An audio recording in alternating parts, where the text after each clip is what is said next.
pero me parece muy importante hacerlo en esto. Emerge en el fondo la idea de la ética como pensamiento crítico.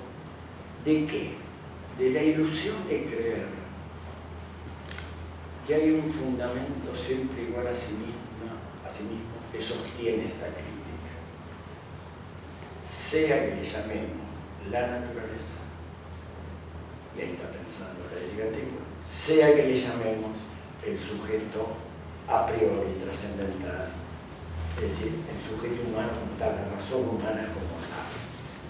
Y entonces se sospecha de esto y se propone, que creo que llamando en términos amplios llamó recién la posmodernidad, es decir, de alguna manera la crisis de la modernidad, se propone de alguna manera una genealogía o una deconstrucción de esta ilusión de un fundamento siempre igual a sí mismo, inmutable, que no cambia, porque, claro, no cambia porque es la esencia misma de las cosas, de la naturaleza. No cambia porque es el a priori, es el sujeto como percepción trascendental, le llama Kant, ¿no? Es decir, lo que siempre acompaña toda nuestra representación. O sea, es a priori. Por lo mismo no está contaminado por la contingencia, por la experiencia, etc. Entonces, este movimiento crítico pretende, justamente, quiero utilizar la famosa expresión nietzscheana, subvertir todos los valores. Es decir, de alguna manera de construir esta ilusión para ver qué se ha simulado, qué se ha ficcionado, etc. Justamente porque lo mismo no es igual. Estas frases de Heidegger, están las huellas de Nietzsche, insistió en la deconstrucción de toda la historia de la metafísica. Yo no dejo de asombrarme cada vez que leo ese texto y ese programa heideggeriano. Que suelto el cuerpo dice hay que deconstruir toda la historia de la metafísica. ¿Por qué? Porque se olvidaron de pensar lo único digno de ser pensado. Y cuando uno le pregunta a Heidegger, ¿qué es lo único digno de ser pensado? El ser. Pero usted está loco si los filósofos no han pensado otra cosa que el ser. Duermen con el ser, comen con el ser, duermen con el ser. Sí, pero lo pensaron como cosa, como fundamento siempre igual a sí mismo, o como sujeto a priori, y no lo pensaron como acontece. Y aparece el tema de la historicidad, del acontecer, de la temporalidad, que era justamente lo negado en la idea de un fundamento inmutable, puesto en la naturaleza o puesto en el sujeto propio. Aquí está clara la idea. Esto me parece que es un punto de partida central de esta tradición crítica. Y entonces se abrió el campo de lo que se suele llamar la diferencia. Mientras que lo anterior se centraba en la noción de identidad, o siempre igual a sí mismo. Pero, estimados colegas, acá aparece lo decisivo para plantear el tema América. Yo quise recoger estos tres grandes hitos porque nos condensan en estos casos, pero bueno, me parece que es un mapeo que ayuda a entender mejor qué es lo decisivo para plantear la ética como pensamiento crítico en América Latina. Y a partir de aquí, lo interesante es que si vale como pensamiento crítico, no es solo para América Latina. Es otra forma de entender la pretensión de universalidad, la pretensión justamente del para todos. Creo que fue la primera característica que diste del pensamiento crítico, ¿no es cierto? Que coincide totalmente.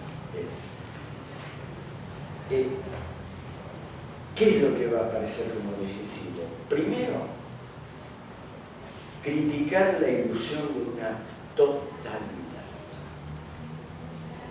pensada como mismidad, que sería la forma más antigua, moderna, por decirlo así, pero también pensada como diferencia de esa mismidad, porque la filosofía es de la diferencia, la posmodernidad, si se quiere llamar así. A mí no me gusta mucho el término, es un poco ambiguo, pero bueno, no importa, entendemos la crisis de la modernidad, digamos. que aparece el pensamiento de la diferencia. El tema es que la diferencia tiene sentido si la remitimos a lo mismo, es decir, porque es lo diferente de lo mismo. Lo cual es un paso gigantesco, de nuevo, como lo fue la autonomía en relación con la prudencia, porque nos abre a lo nuevo, a lo que acontece. Pero el referente sigue siendo lo mismo. Es la diferencia, lo mismo. Y en este sentido, creo que detrás, me parece que lo que se esconde, y esto ya es un término más político, es un profundo elitismo que se agarra a pensar, en un caso, la racionalidad sin más, y en el otro caso termina pensándose el hombre superior, distinto del pobre rebaño. Pero aparecen entonces dos temas nuevos. Yo creo que son realmente nuevos.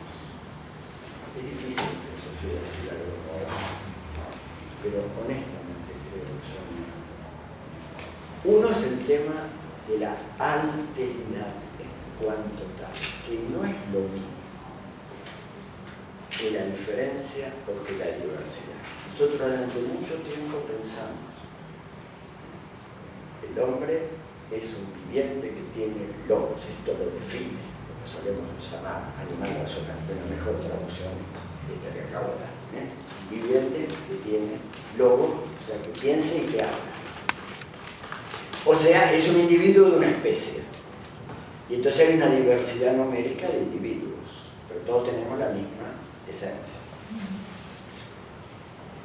O sea que esa es una forma de haber pensado. O la otra, la razón es la cosa mejor repartida del mundo.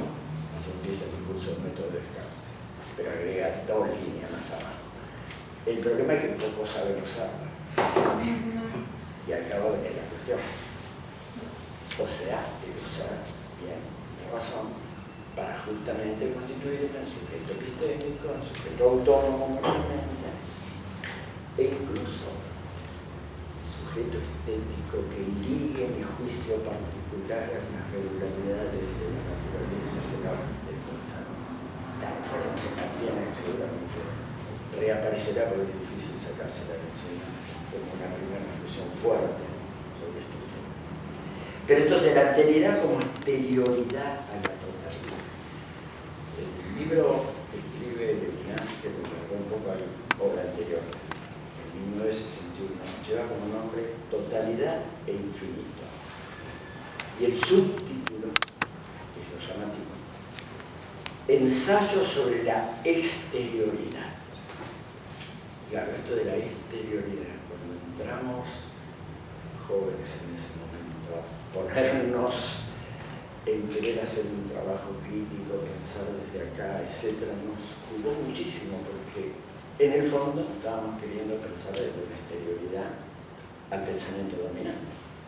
Creo que esta es una de las razones media casera, porque no soy estudio sistemático de esto en este momento, pero digo de por qué impactó tanto el pensamiento de Levinas y fue una de las fuentes del movimiento del cual formé parte en su nacimiento, que fue la filosofía de la liberación a comienzos de la década del 70, hace ahora 40 años.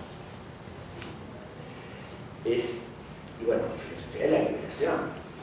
Para lo que era necesario abrirnos y sabernos como exterioridad en relación a lo que aparecía como lo único, o lo racional, o lo civilizado, o lo progresista, etc. Y la otra categoría clave, me parece, es el Estado. Meramente Estado. Esta es la categoría que acuñó Rodolfo Puig, tomando ciertas cuestiones de la tradición indígena andina, ciertas categorías, etc., pero que le dio una vuelta filosófica para mi modesto opinar decisiva. Porque jugó con la contraposición maldita para los que aprenden nuestra lengua entre estar y ser. y nunca saben si se dice estoy sentado o soy sentado. Porque cuando van al diccionario les dice estar. Ser es estar, perdón, la palabra correspondiente es esto,